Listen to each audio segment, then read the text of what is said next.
participants, delegates, and volunteers of IKSA, brothers and sisters, namaste and good afternoon. Welcome to the valedictory session of Sangama 2025. At the outset, we extend our respects to the dignitaries seated on the dais. Sri Nandakumar G, Pragnya Pravaha Pramukh,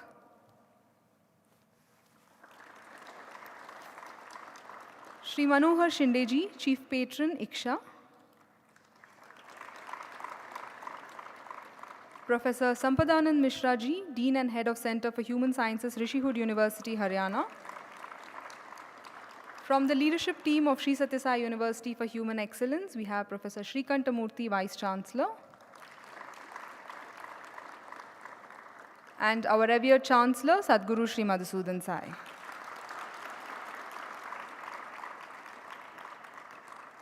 We will commence the proceedings with invocation by our university students of the Vedic Studies program. They will chant the Samana Suktam.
Over the last 3 days, Sathya Sai Grama has been a hub of intellectual engagement and meaningful deliberations among distinguished scholars, educationists, and dedicated custodians of India's knowledge traditions. Sangama most often refers to the confluence of rivers, and this event has truly been a confluence with the collaboration of IKSA and Sri Sathya Sai University for Human Excellence with a shared vision of preservation and propagation of Bharatiya heritage. It has been a privilege to host this event, and we look forward to furthering our collective endeavor by making this priceless knowledge available to all seekers. Professor Sampadanand Mishra Ji will now present a summary of the 3-day proceedings. As professor and founding director of the Center for Human Sciences at Rishihud University, Mishra Ji is a leading scholar of Sanskrit and Indian knowledge systems. He founded Divyavani Sanskrit Radio, the world's first 24-hour Sanskrit radio channel, and has significantly contributed to research and publishing.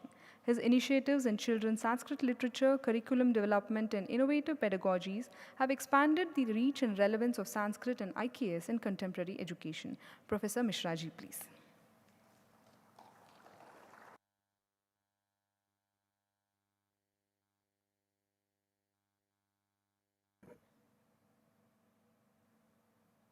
Om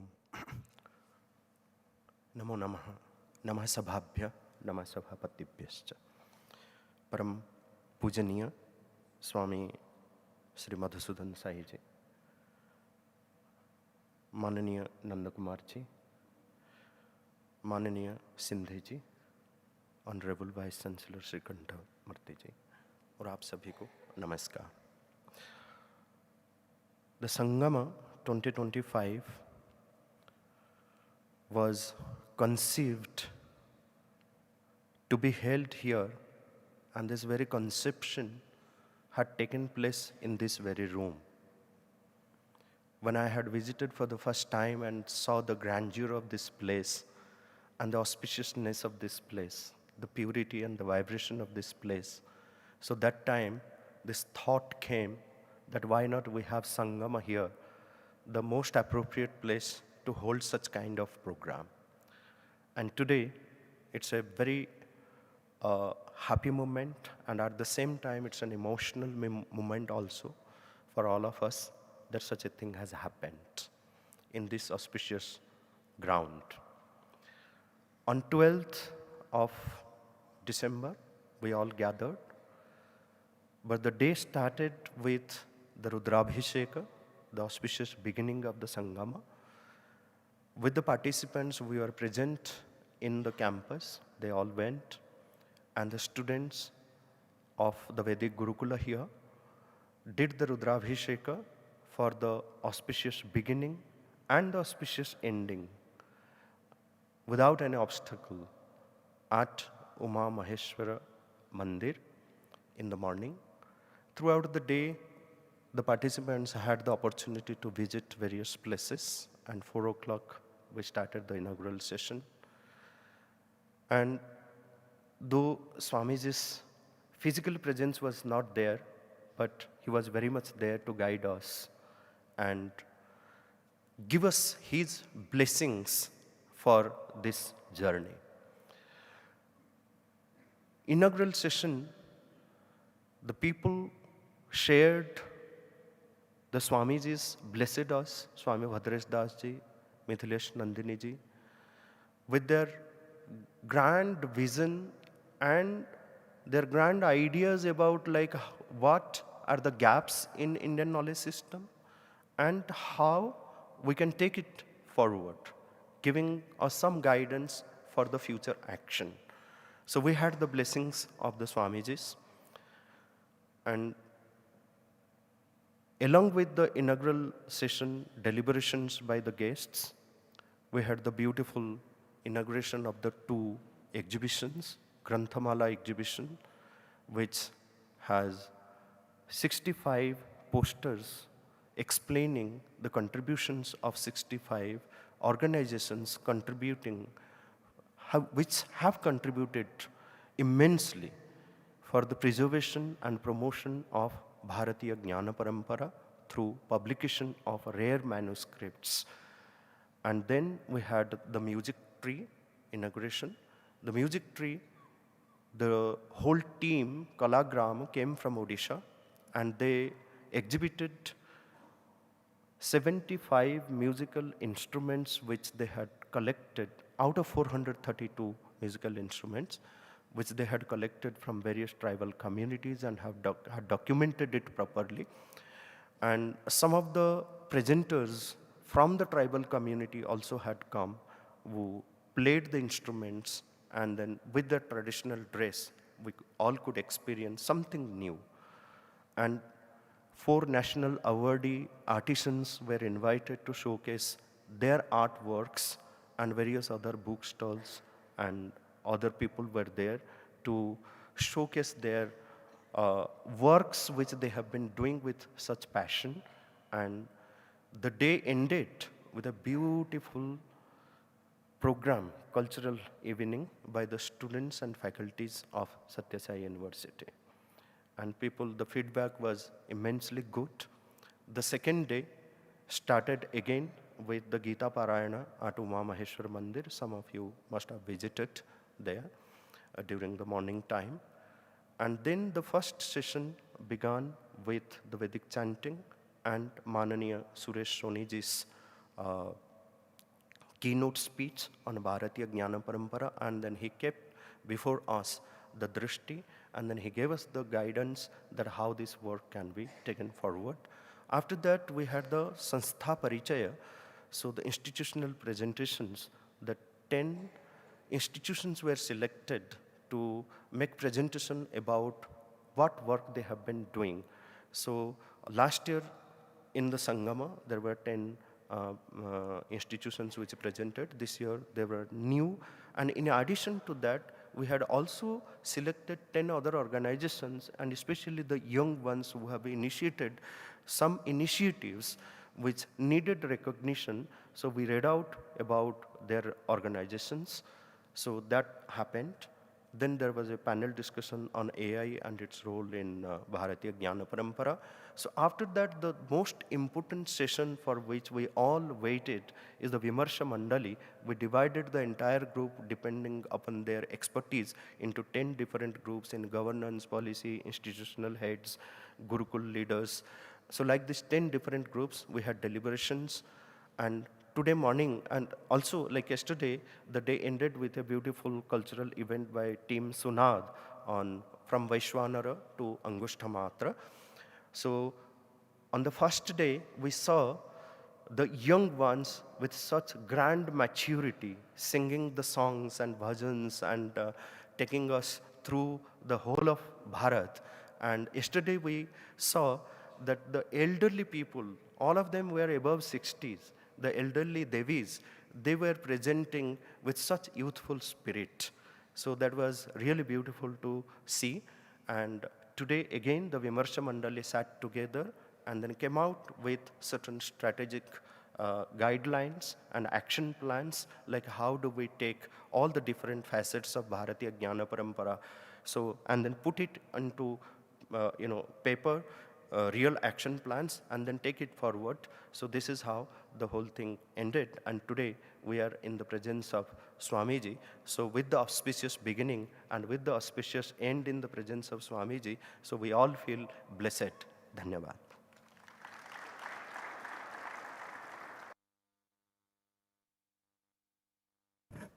Thank you, sir.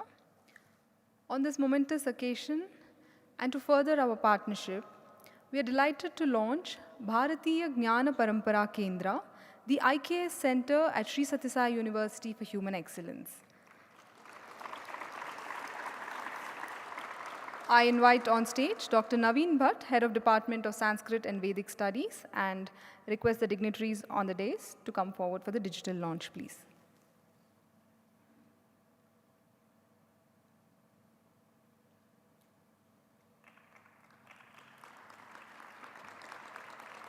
This will be the university's nodal center for all IKS-related activities, including collection, protection, dissemination, propagation, and application of the rich heritage of ancient Indian knowledge and wisdom to different walks of life and different parts of the globe.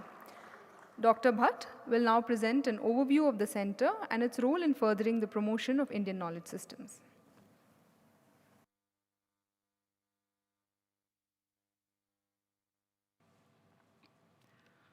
ओम श्री गुरुभ्यो नमः।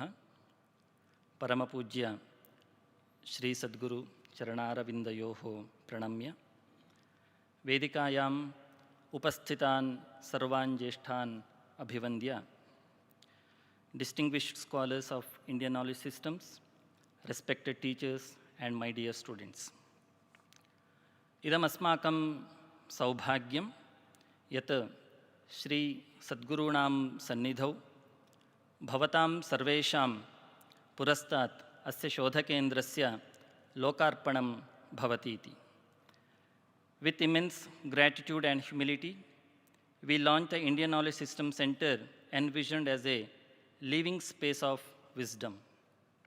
Before I begin the presentation, I would like to briefly share how Indian knowledge systems are already being practiced across our institutions under the able leadership and guidance of Sadhguru Sri Madhusudan Sai. Sanskrit is taught from grade 6 to the university level, ensuring sustained engagement with India's classical language. Paravidya classes are offered to all students where they are taught the Bhagavad Gita, Upanishads, Subhashitas, and the Vedas, nurturing inner awareness alongside academic learning. The university launched the BA in Vedic Studies program 5 years ago, and this year has commenced the MA in Vedic Studies with over 60 students having pursued formal studies in this field. An annual Paravidya Shivira brings together participants from across the world with focused study of Upanishads, Bhagavad Gita, and other texts like the Ashtavakra Gita. Also, through the Words of Wisdom initiative, eminent scholars and spiritual leaders address students every Thursday. These living practices form the foundation upon which the Indian Knowledge System Center seeks to build structured scholarship and wider dissemination of India's timeless wisdom. Now, vision and mission of the center. Indian knowledge system represents the cumulative wisdom of a civilization refined over millennia. The vision of this center is to revive and advance this wisdom as a living tradition, not merely as a subject of historical study. By integrating Bharatiya Jnana Parampara with contemporary disciplines, the center seeks to nurture holistic human development rooted in Sanatana Dharma, while contributing meaningfully to societal well-being and global harmony. Objectives of the center. To realize this vision, the center will function as a center of excellence with clearly defined objectives and functional components. The research wing will focus on rigorous textual and interdisciplinary studies. The training wing will enable capacity building through structured programs for faculty, scholars, and students. The Bhasha wing will ensure linguistic commitment by strengthening Sanskrit, enabling translations, and developing conceptual clarity essential for the authentic engagement with the Indian knowledge systems. The thematic areas of the center. The thematic areas of the center reflect the integrated and holistic nature of Indian knowledge systems. These include Vedic philosophy, darshanas, and Shastric traditions, alongside linguistics and knowledge transmission systems. Equal emphasis is placed on Indian sciences, education, and cultural studies, as well as historical and civilizational perspectives, ensuring that knowledge is understood in its societal and lived context. Evam Bharatiya Jnana Paramparayaha Punarujjeevanaya Shastradhyayana Adhyapana Anusandhana Vyavahara Kshetreshu Bhavatam Sarvesham Margadarshanam Sahayogancha Bhavatu iti Savinayam Prarthayamahe Sarvebhyaha Dhanyavadaha.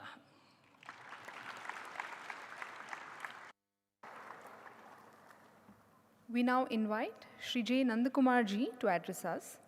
Born in Kerala, he pursued automobile engineering and thereafter decided to dedicate his life to the Rashtriya Swayamsevak Sangh as a pracharak. He has authored several books such as Swaraj at 75, Hindutva for the Changing Times, among others. His previous roles included the All India Joint Coordinator for Media Outreach and Head of Intellectual Activities for South India Zone of the RSS. He currently serves as the National Convener of Pragnya Pravaha, the cultural think tank of the RSS. As a senior pracharak, he is one of the most well-articulated and visible faces of the Sangh Parivar's ideological core. Sri Nandakumar G, please.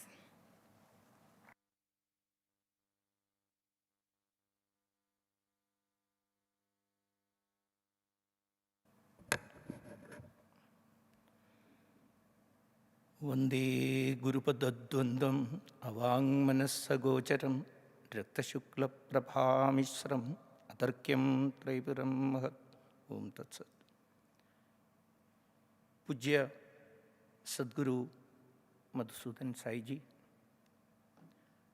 most respected Dr.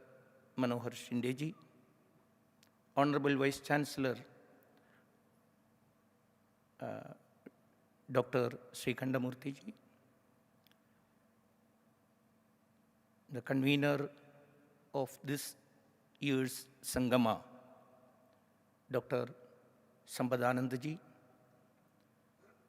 and all respected delegates, guests, and the teaching faculty of this university, students, my humble pranams to one and all of you.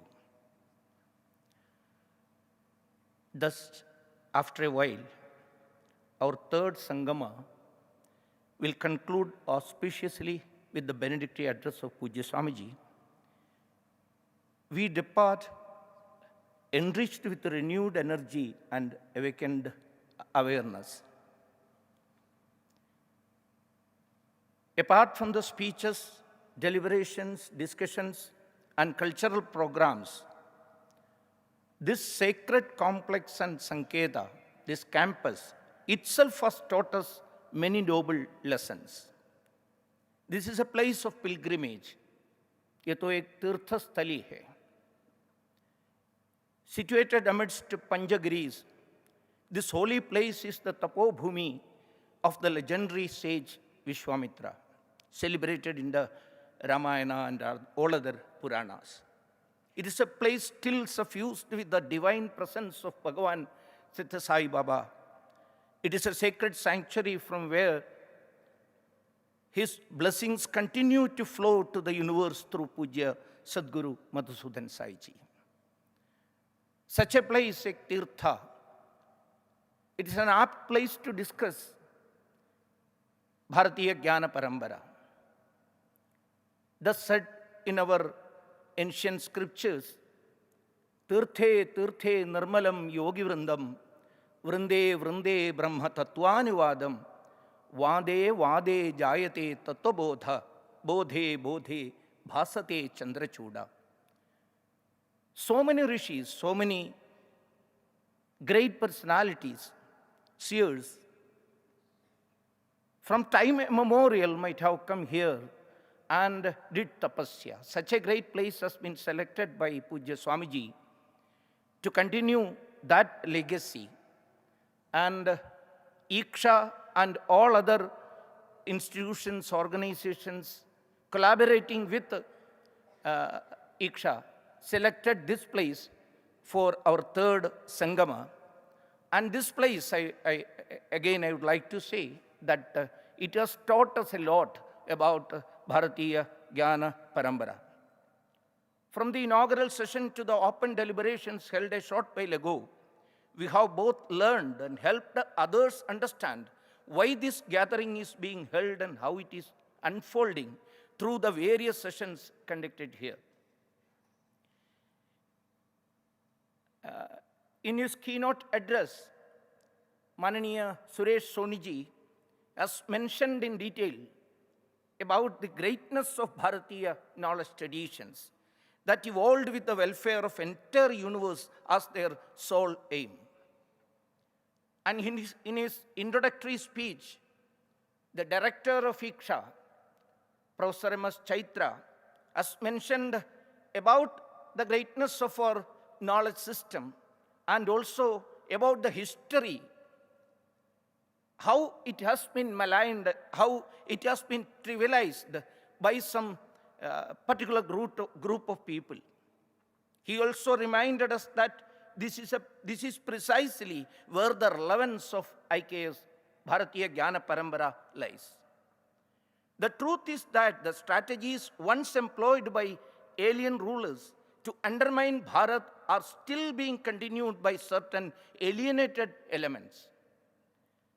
As the first target of Amrita Kal, the Honorable Prime Minister has placed before us the goal of decolonizing the academic sphere.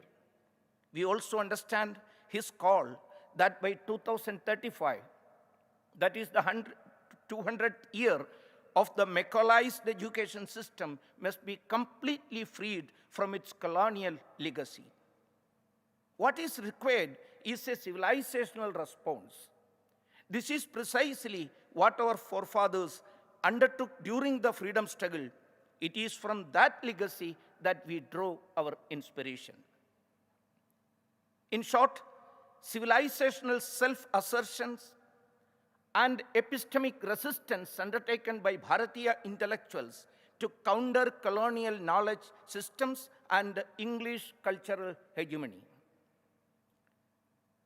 The alien rule did not only conquer territory, it delegitimized Bharatiya Itihas as myth, Bharatiya Vigyan as primitive, Bharatiya polity as Oriental despotism, Bharatiya ethics as religious irrationality.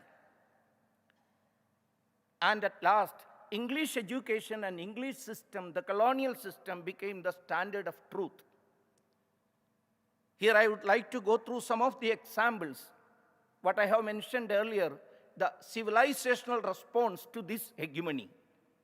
Right from the period, if we are calculating the modern period's history, from 1860 to almost the 1930s, there were so many attempts made by our great ancestors, inspired by Sanatana Mulyas and Bharatiya Jnana Parambara, for civilizational awakening, strategic appropriation of colonial tools, identity reclamation, epistemic resistance, and so on.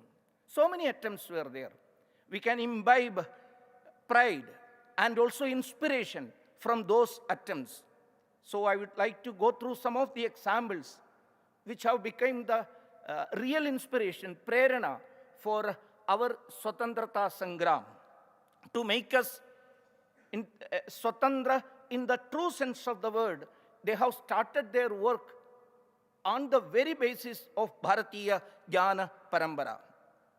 In 1867, nationalist Navgopal Mitra has started a movement, and that movement's name was Hindu Mela.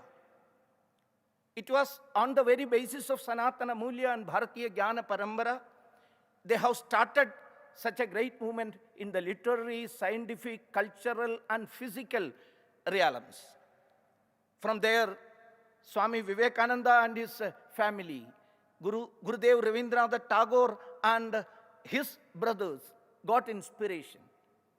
That's a part of the history. It was actually a civilizational awakening. And we can see, I have already mentioned about the strategic appropriation of the colonial tools that also has been done by our forefathers. That was in 1878, the Hindu newspaper was started. English being used against English domination.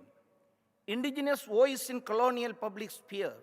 Journalism as a weapon of cultural resistance. So many such examples are there, right from 1860s to 1930, 1940. P.C. Rai's attempt to write the real history of Bharatiya Vigyan, that is the history of Hindu chemistry, which was written in 1902. In the same way, in 1906, Haribilas Sarada wrote about Hindu superiority, Bharat superiority in all walks of life. There are so many examples. I don't want to elaborate much.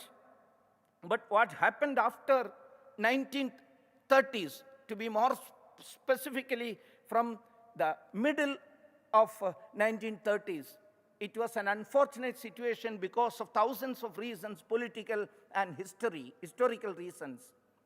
This attempt, this cultural renaissance, on the very basis of Bharatiya Jnana Parambara, has been sidelined, has been neglected.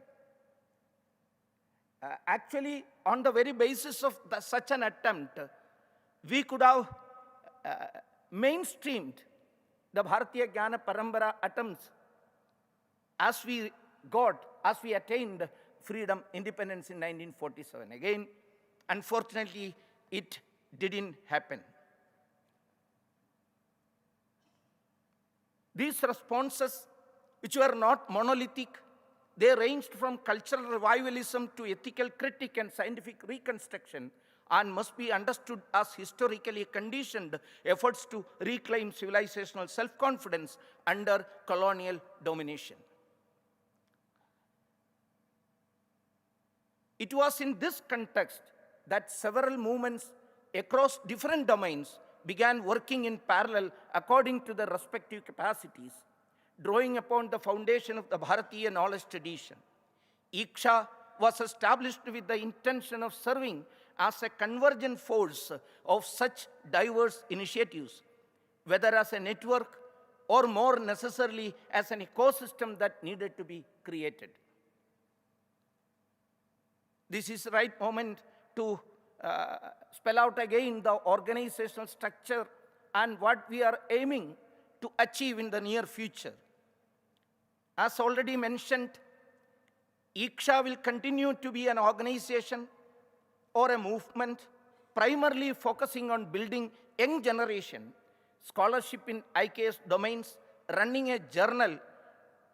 Already on the inaugural day itself, it was Prakashan kar diya hai, with rigor and quality, and finally will regularly engage with the young generation and old generation together through annual academic conference.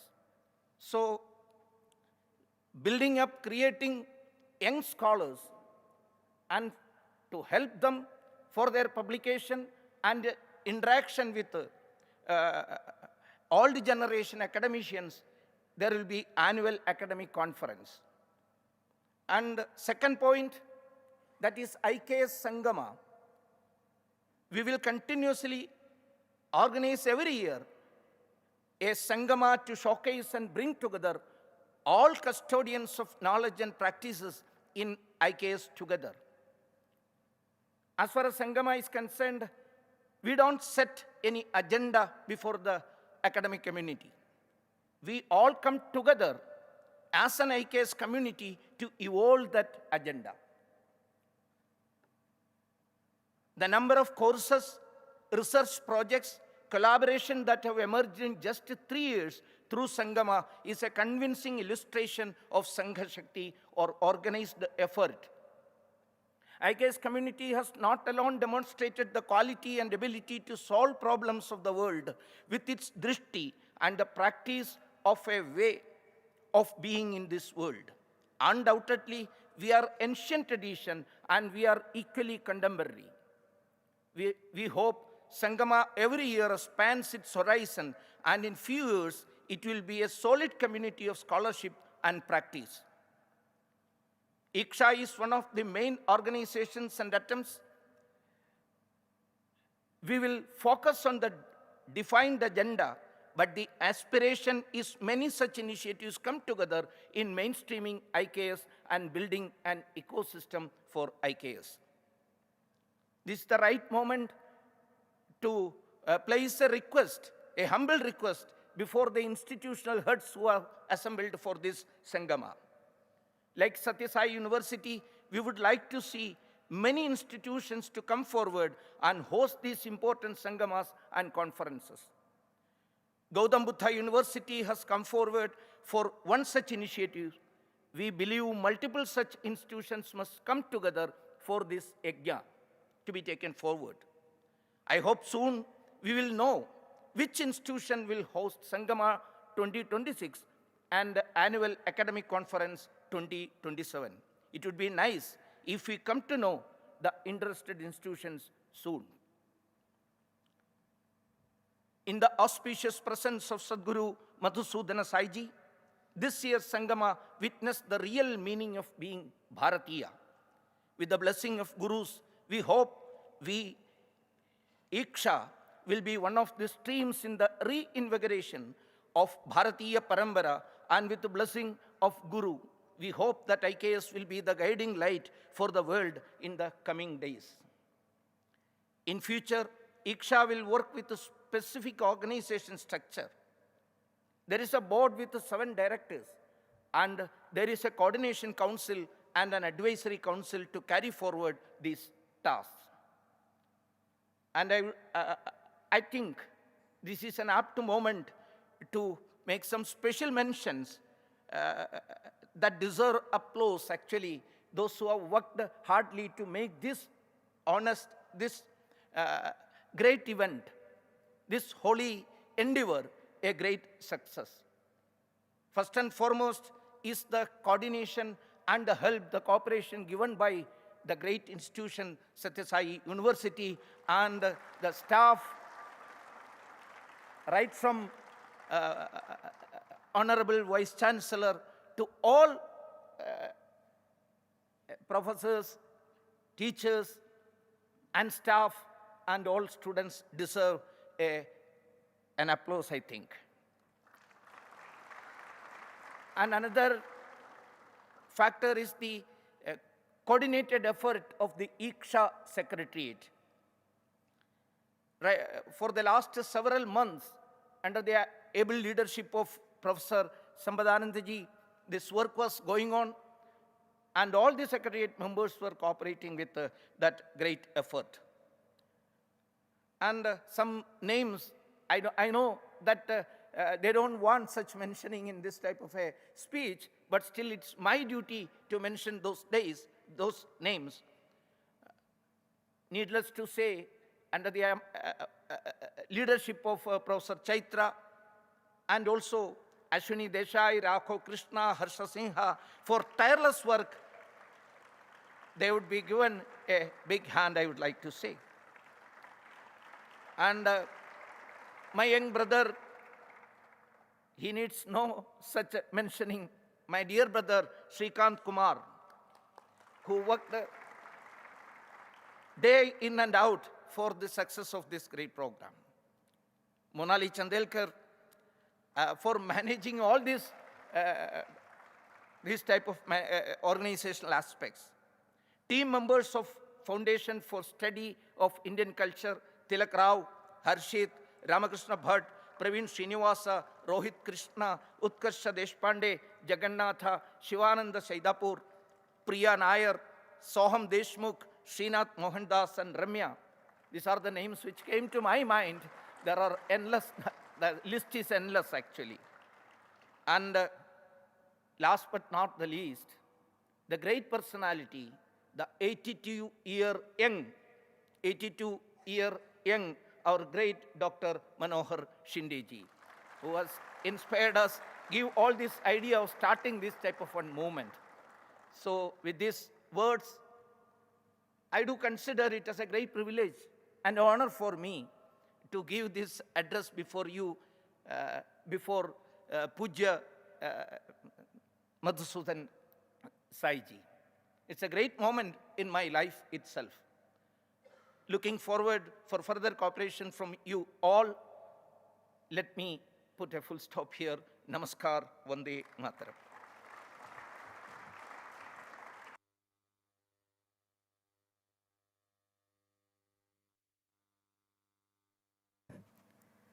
Thank you, sir, for your esteemed presence that has enriched the entire course of this event and for sharing your valuable insights with us today. We extend a token of our gratitude to Sri Nandakumar G.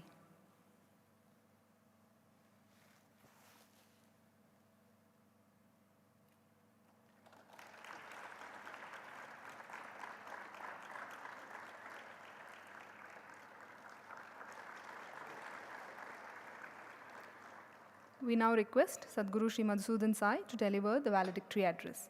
As founder of the One World, One Family mission, he spearheads mammoth service projects in the verticals of nutrition, education, and healthcare in over 100 countries around the world.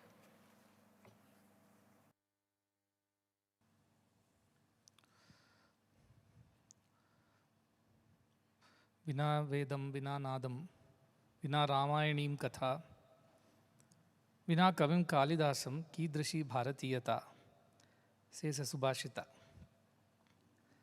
If there is no Veda and there is no Nada, the traditions of knowledge and heritage, and if there is no telling of the story of the great epic of Ramayanam, and the enjoyment of the great literature of poets like Kalidasa, then what kind of Indianness would that be? Questions the poet. As we all know, Bharata Bhumi is a very, very ancient land. We do not even know how to date it, where it all began. From Anadi Kala, this country, this nation, this land has given so much to the world at large. Much of it, unfortunately, has been suppressed or deliberately hidden from the people's minds. But through this initiative, which I truly appreciate, through IKSA and through Dr. Manohar Shindeji, who met me some time back and mooted this idea about this IKS convention, I am very happy to hear all that which was said in the last few minutes through Sampadananda ji, through Nandakumar G. I heard about all that which has happened in the last 2.5 days and the conclusion of that which is happening today. It is very heartening that the efforts are being made to, I wouldn't say revive, but to further the cause of this thought of India, the Bharatiya Jnana Parampara. And I'm truly appreciative and very happy to have all of you at the ashram, the members of IKSA and all other the great luminaries in their own respective fields. As a university, we are very honored and privileged to host this convention here. So my heartfelt gratitude to one and all for organizing this and being a part of it in this university and this ashram. Bhagavan Baba used to always quote and say, Yanna Bharate, Tanna Bharata. What is not there in India is not there anywhere in the world. All the knowledge systems, all the ideas that humanity could ever think of, all the concepts that as a society we could ever envision and imagine, all that which could ever be thought, said and done, has all found its foundation, its roots in Bharatiya Parampara. And Parampara is a beautiful word, made of para and apara, from the higher to the lower, from the beyond to the here and now. And that parampara is Guru Shishya Parampara, which is the backbone of Bharatiya Jnana Parampara. Without gurus, without the eligible, deserving Sishyas, this parampara could not have survived. We know a lot of destruction that happened in especially the last 300 to 400 years, in terms of destroying the very knowledge systems, the very backbone of our country, and also bringing some kind of apologetic understanding of our identity. But the times are changing. The wheel of time is turning. As I saw, there is a wheel behind. It's turning. That chakra which is turning now is bringing back that great ancient parampara of Bharat to the forefront in the whole world. And I say it with great authority of experience because I travel around the world. Wherever I go, there is so much of interest in Indian knowledge systems. People want to learn our Vedas. They want to learn the philosophies of our Upanishads. They also want to learn how to worship the gods that we worship, the rituals that we follow. They want to understand, experience all that we do as Bharatiyas. And that's happening around the world, not in one country or two. Around the world, I'm seeing a revival of this Bharatiya Jnana Parampara. That's very heartening. And thanks to the great organizations like this, IKSA and so many, I have just returned from a small tour which was already fixed much before. So I could not be here for the last 2 days. But I was tracking everything that was going on thanks to the technology, that everything was on the YouTube and you could watch some of it at least. And as I was traveling, I was watching some of the events that were going on. I was very impressed. But I came from two important places. I had been to Sringeri Sharada Peetham, again an institution which has had this Avichinna Guru Shishya Parampara for over 1200 years. That's perhaps the only organization, spiritual organization established by Sri Adi Shankaracharya himself that has never had the break in the lineage of the teachers. So I was speaking to the Jagat Guru over there, with whom we work. We work with Sringeri Sharada Peetham to do some work of translation of Shankara Bhashyas with our university and the team and translate into simpler English so that people from around the world also can enjoy and appreciate. So those works are going on for the last 4 years. And they also do a lot of manuscripts, so they preserve them, they digitize them, and they interpret them, put it on the internet, and so on. The Sringeri Sharada Peetham Mahasamsthanam, it has a beautiful website also, Advaita Sharada, where all these things are mentioned. From there, from the Advaita Parampara, I went to Udupi because there was a function over there in the Sri Krishna Mata, Udupi, under the Paryaya of Puttige Mata. And Sugarendra Tirtha Swamiji was the convener of, the founder of this idea of world peace through Indian traditions, Indian knowledge. So Vishwa Shanti Samavesha was organized over there. And that is Dvaita Parampara of Madhvacharya, where the philosophy is entirely different from the Advaita Parampara of Adi Shankaracharya. But I don't see any conflict between the two. Both are the ways to the same God, like different rivers take different routes, but they reach the same ocean. Akashat patitam toyam yadha gacchati sagaram. Sarvajiva namaskaram keshavam prati gacchati. Everything that we do reaches the same destination of the divine. And that broad-mindedness is Bharatiya Parampara, where we accept all and exclude none. We can assimilate everything and everyone in our system without having to reject or resist, because we are so broad-minded that Vasudhaiva Kutumbakam, which is the idea of this institution as well as that of Bharatiya Parampara, is the hope for humanity in today's times, when the world is being increasingly divided. And we know how fragile the world has become. We do not know which leader from which part of the world would press a button and initiate a war again. But then India brings this refreshing, rejuvenating idea that we are all a family and there is a way we can live together despite our differences and disagreements. And all kinds of paramparas have existed in Bharat. In Karnataka itself, you see, I was just mentioning to them before coming here, Sringeri talks about the Advaita Parampara. Udupi talks about the Dvaita Parampara. And Melakote, which is near Mandya, talks about the Vishishta Dvaita Parampara. All the three great ones existed in Karnataka. The great Acharyas have started these paramparas in Karnataka. Such a blessed land this is. And we all exist without conflict. We have no problem living together with each other because we appreciate each other. And that broad-mindedness is Bharatiyata. Otherwise, we would not have survived this kind of colonial invasion and such attacks on our cultural identity. We survived only because deep under the roots are so strong. The Adhyatma of India is so strong that even an auto rickshaw driver, when he wakes up, he touches his auto, does namaskar to it. Even though he might not have read the Vedas and Upanishads, but he understands there is some divinity, there is some greater power at work, even in his auto rickshaw. So also, every worker who works carries this idea that he is working as an instrument of the divine. And the great knowledge system of India, which is now influencing the whole world. And that is the only solution. I have been speaking to young people because I realized that half of the world is very young. They are what we call Gen Zs and millennials and now alpha and beta, and who all, I'm told from 2026 onward there will be beta generation or something like that.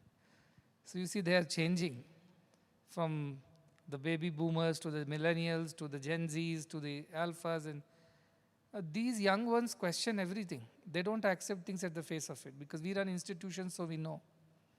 Unlike us in our times, when anything was said, we simply believed, whether we understood or not. We believed because somebody told us who was greater than us. But today it is not so. You have to explain. And unless you convince them, they are not agreeable to whatever you say.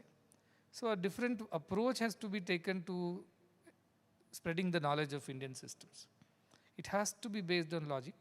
It has to be based on rational. Of course, there is an experiential aspect of it which they will definitely undergo. Once they at least take a step forward, they will undergo some experiences within. And that will convince them further. But to begin that, it has to be attractive, it has to be agreeable, it has to be acceptable to the younger generation, because we have half the world which is very, very young. Even India, 25 crore youths are there in colleges, schools. They need to understand this Jnana Parampara. For their sake, we are very committed as a university or as an organization. We want to tell them what our true identity is, what our true culture is. And we have to tell them in the language that they understand, the way they would accept and appreciate. And that is some effort that I think as a university we would like to put.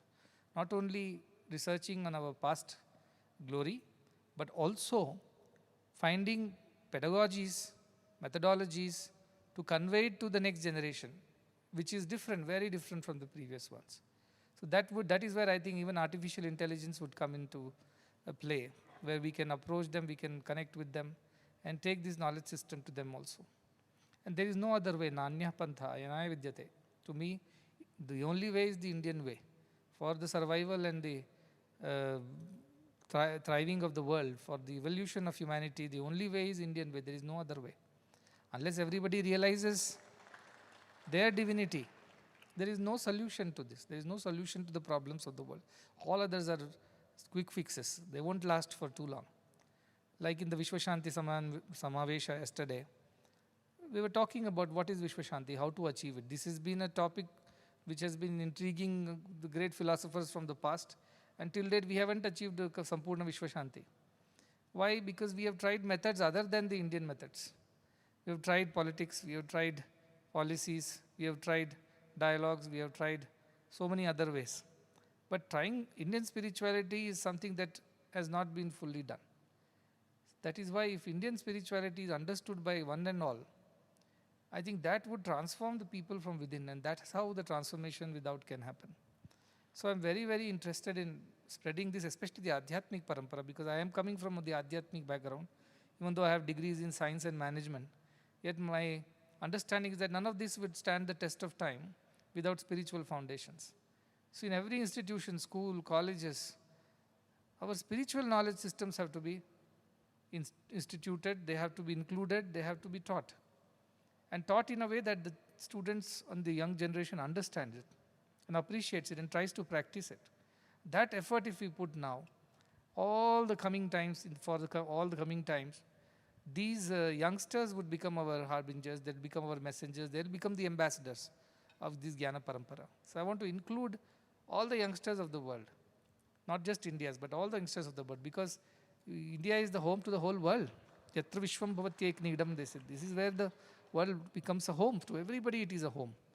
And last 100 days, because of Baba's 100th birth anniversary, we had celebrated a 100-day World Cultural Festival, where 100 countries came to this very stage and presented their music, dance, culture, philosophy, and they deliberated on the ways how we can bring this idea of Vasudhaiva Kutumbakam in all these remote foreign lands. From the most difficult countries of today's times, Palestine, Israel, Syria, Lebanon, to the very deprived and forsaken countries of Africa, to the most developed countries of Canada and United States, to the rich Middle East, to the Far East, extremely traditional, the Oriental, to India, to every other country was represented here. They all talked about the same idea, that they are fed up with what is going on and they just don't know which way to proceed from here, what is the way ahead. And I told them there is only one way ahead, that is the Indian way. Believe in what India is teaching the world, what Bharat has to offer. You believe in that, you practice that, and you will definitely find a solution to the problems of the world. And the only solution, as he says, is that to realize the greater spiritual truths that our parampara is teaching us. That is why, as it is said in our Upanishad, Dve Vidye Veditavye, two types of education have to be included in our educational system. Parachaiva Paracha, the regular academic education, which is necessary for one's survival, but more importantly, the spiritual education. It has to become the mainstream. It cannot be one of its kind, weekend or an annual event. It has to be a daily observation. It has to be a daily conversation in every home, in every school. That is when we can change the world for the better. And that Jnana Parampara of Bharat, Adhyatmic Jnana Parampara, is the soul of India's Jnana Parampara. All kinds of paramparas exist in India. As I mentioned, from Vedas to Nadas to music to heritage to art, culture, textiles to medicine, astronomy, astrology, name it. All kinds of paramparas exist. But I think the soul of Bharatiya Jnana Parampara is the Adhyatmic Parampara. If the soul is revived, everything else will survive. It is the root. The root has to be watered, then the tree grows. Watering the branches and leaves is not the solution. And the root of India's knowledge system is India's spiritual knowledge systems. So they have to be revived, and those systems have to be reinstated in every school and college. The National Education Policy makes provisions for it. When it was being formed, we all were involved, we all were trying to contribute ideas to it. And luckily, some of the ideas were included. At least it was a wishful policy that such things should happen in the country, where we discuss some of these great ancient Indian ideals and values. But I hope that through IKS, through IKSHA, we can impress upon the people, not only those who are in policy making, but common people, that let's include Bharatiya Adhyatmik Parampara in every sphere of living and existence, especially to start with India. And then it will spread to the whole world. Let's make some of these texts, which are very crucial for one to know how to live one's life, simple thing like Bhagavad Gita, or some Upanishads, or some of these great texts which are, as I said, they are manuals for one's life. They are guidebooks. If you can include them a little early, but do it the way children will understand and appreciate. The way of teaching has changed. In every sphere it has changed. Now it is a design thinking, we call it game-based learning and so on. That has to also happen in the Indian knowledge systems. So as our great DVG of Karnataka, the great poet says, Hale Beru Hosajigiru Kudiralu Marasubhavu. The old roots and new shoots both have to be together, only then the tree looks glorious. Hosa Yukti Hale Tattva Dodagude Dharma. What is true dharma? What is the right thing to do? Take the ancient principle and add the modern logic to it. Bring a synthesis of both. Rishi Vakya Dodane Vijnana Kale Mela Vishe Jasavu Janajivanakke Mankutimma, he says. With the Rishi Vakyas from our Upanishads, from our ancient texts, and Vijnana Kale, the scientific understanding of it, the knowledge of it, both have to come together. Only then there is going to be glory. Jasavu Janajivanakke. All people will prosper and thrive and evolve. So I think IKS has a huge responsibility, not merely to tell the story as it was told 100 years or 200 years or 1,000 years ago, but to tell it in the context of today's times. Contextualizing our knowledge systems to today's cultural aspects is extremely important. And if you want to capture the young minds of the Gen Zs and the alphas and betas and gammas and whoever comes next, we have to reinvent the way we tell our stories to our children. And that is how we can make it sustaining, we can make it scalable, and we can spread it to the whole world. As a university, we were always committed. 5 years ago, we started Vedic studies along with Banaras Hindu University, which started Bharat Adhyayan Kendra, which was an attempt to again revive and teach all the Indian knowledge systems. This was started. We also instituted a scholarship program for research scholars who want to do research in this area of Bharati Jnana Parampara, or Bharat Adhyayana as we call it, or Vedic Adhyayana. We also have a program of recognizing the best Veda Gurukula, the best Vedic teacher and the best Vedic student, along with Bharat Hindu University, Banaras Hindu University. We have that program happening every year. And dozens of scholarships are given out to students who are pursuing this particular path of Bharat Adhyayana Kendra or Vedic studies across the country. The students receive scholarships to continue their studies in this particular field of knowledge. So I think this needs a lot of support, and if more and more people can come together and everybody can contribute a little, whether their knowledge, whether their time, whether their experience, or whether resources, this can reach every school of the country. And every teacher of our country must learn Bharatiya Parampara, so that Guru Shishya Parampara, the teacher should be able to pass it on to the next generation of students. So we will put whatever efforts is possible. I'm very, very extremely delighted to have all of you here. And whatever Nandakumar Ji was saying, I was listening to it, the passion with which he was explaining what needs to be done and how it needs to be done. It really made me feel very empowered, and I felt more strengthened in your thought and in your speech that this is how it can be done. And many, many people have to come together, that's for sure. Every parent of the house, every house has to come to join this great Jnana Pravaha, this Prajna Pravaha that you are working on. This has to get into every house, whether it's a house of a villager, a farmer, or an illiterate laborer, or the greatest Vidwan or Pandit of our country. In every household, this has to infiltrate, invade, whichever way you call it. It has to invade the minds of all the teachers and all the parents. then it will reach the students. And once we have sown the new seeds, a new crop will come in times to come. And that new crop is our responsibility. Our ancients have done what they could do for us. Now we have to do for the next generation to uphold, preserve, protect, and promote this parampara is the most important responsibility of every Bharatiya. And without that, we cannot call ourselves Bharatiya. In fact, Bhagavan used to say, Bhagavantularo tinche vale Bharatiyulu, means those who revel in the divine, God, Bhagavanta, they alone are Bharatiyas. If they don't believe in God, they can't be Bharatiyas. It's fashionable to say now, I'm spiritual but I'm not religious or whatever that means. But the idea is, it's a very, very confusing idea in the young minds. That has to be clarified. Whether you are Dvaitan, Advaitin, Vishishtadvaitin, you must find a common ground for a dialogue, for a conversation, and for a mutual understanding. That's when conflicts will be resolved, and that's where progress will happen. So I'm hoping through Iksha, through the great initiative and the efforts of all the luminaries over here, Shindeji and Nandakumar G, Sampadanand Ji, and our Vice Chancellor and our team, hopefully we can work together. And Sangho Shakti, Kali Yuga, all when they come together, that is the strength in this Kali Yuga. So we must all come together as rivers come together to reach the ocean. You must come together to take this great knowledge to the corners of not just India, but of the world, because that is the only solution to all the crises that the world is presently dealing with. And this is the only permanent solution to end all the conflicts and wars and all the issues in the world once for all. And everybody knows what Bharatiya Parampara is about and practices it. So once again, thanking everybody for being here and for this wonderful convention. I look forward to the next chapter, and hopefully another time in the future we can host you all again and continue this effort that God has blessed us with. Many, many blessings to everybody. Sarve bhavantu sukhinah, sarve santu niramayah, sarve bhadrani pashyantu, ma kaschit dukkham apnuyat.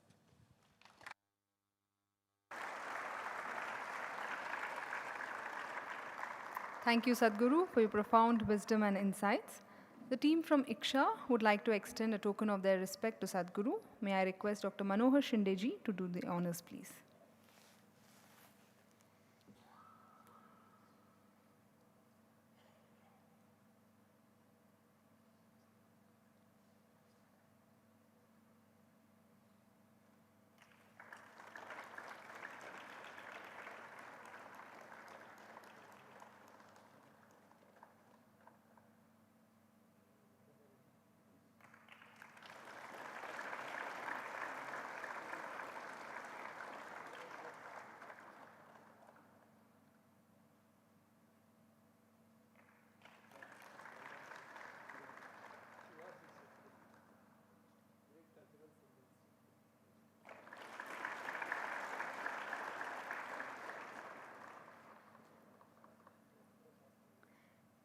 Iksha would also like to extend their appreciation to Mr. Anand Kadali, who has played a key role in organizing this event. Mr. Shrikant, National Coordinator of Iksha, will join Sri Nandakumar G and Sadhguru to felicitate Mr. Anand.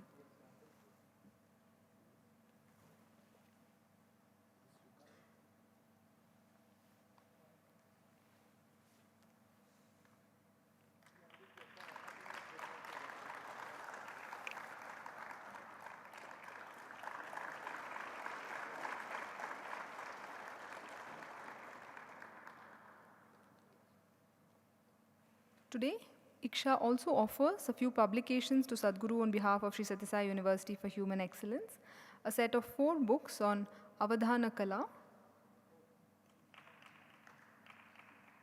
Hindi translations of Sri Aurobindo's Hymns to the Mystic Fire, and a book on the Introduction to Indian Knowledge Systems.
This event has been possible due to the passion, presence, and persistent efforts of countless individuals, teams, and organizations. I invite Dr. Manohar Shinde ji to present the vote of thanks. A renowned psychiatrist, Dr. Shinde has held teaching positions at UCLA and other medical schools in the US. As a community leader renowned for his philanthropy and service, he has been a mentor of IKSHA. Dr. Shinde, please.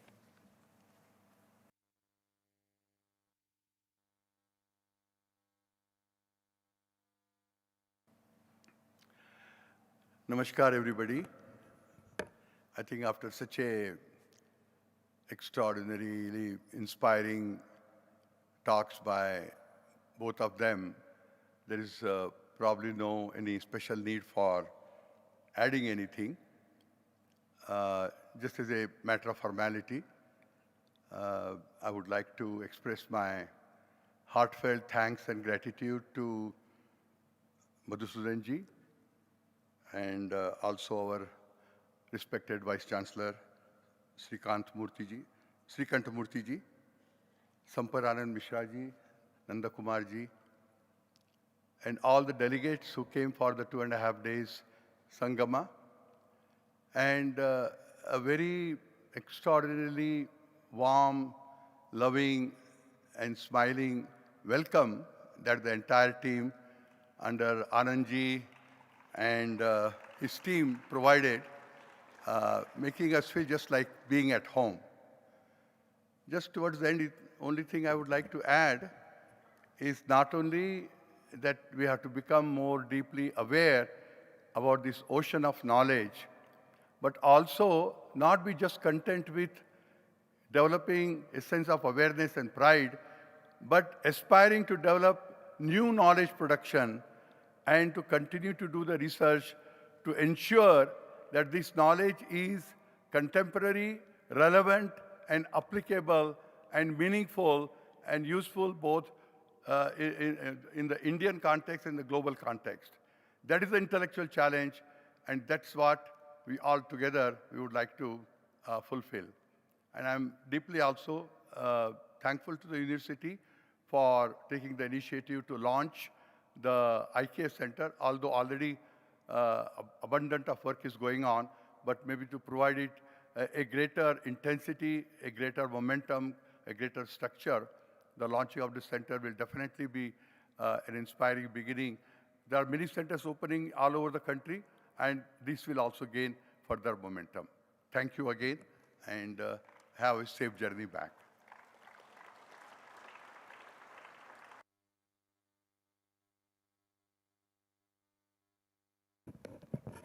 Once again, thanking everyone for your presence and participation. Before we close, we request the dignitaries on the stage for a photo opportunity, please.